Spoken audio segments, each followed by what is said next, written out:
As first time dito sa Sky Ranch, Tagaytay, syempre mga ate ko, kailangan natin tong videohan. At syempre i-post. Memories din to mga ate ko. Pag tumanda na tayo, babalikan natin to at maikukwento. From Bicol to Tagaytay. Diba, mga pusang gala talaga kami.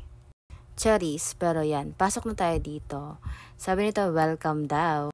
Ganyan siya guys. And then dito sa part na to is yung mga kainan and then yung ibang games and then rides. Yun, syempre uunahin natin muna yung food. Pero kami drinks lang kasi may pupuntahan pa kami. Itong partner ko is mabilis mahilo sa biyahe. So, kailangan niya konti lang dapat kainin. Ganon. Ito yung ibang cart and then food na pwede nyong mabay dito sa Sky Ranch Tagaytay.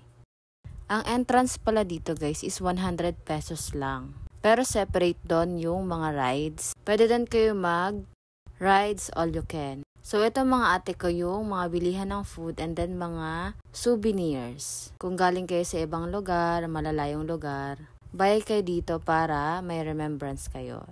Diba ang lakas ni kuya ko? Nag-zipline pa yan kahit sobrang init. Tagaktak talaga as in. Libot-libot lang kami and then finifeel namin kung ano yung gusto naming sakyan na rides. So, ang ending, wala. Doon lang kami sa booth na may picture. Pa-picture lang, pa-cute, ganon.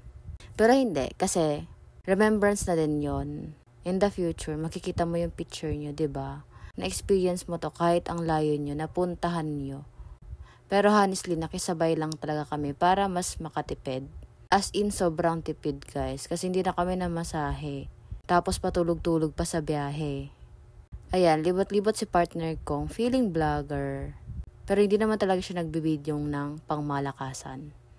Super happy na din kami kasi napuntahan namin to ng personal. Hindi lang puro sa Facebook, sa TikTok, ganon. So may maikikwento na din kami. Dagdag kwento na to guys. Kasi kami ni partner ko, mahilig talaga kami gumala. Mga dagat-dagat, bundok, ganyan. And then mag long rides. Thankful kami na makaka-experience kami ng ganito sa malalayong lugar. At sana dumami pa. Syempre, mas maganda yung mas madaming kwento sa buhay. Yung magagandang memories na pwede nyong balik-balikan in the future. Lagi ko rin sinasabi na enjoy life. Kasi di mo alam kung hanggang saan, hanggang kailan ang buhay. Thank you, Sky Ranch Tagaytay. Hanggang sa muli.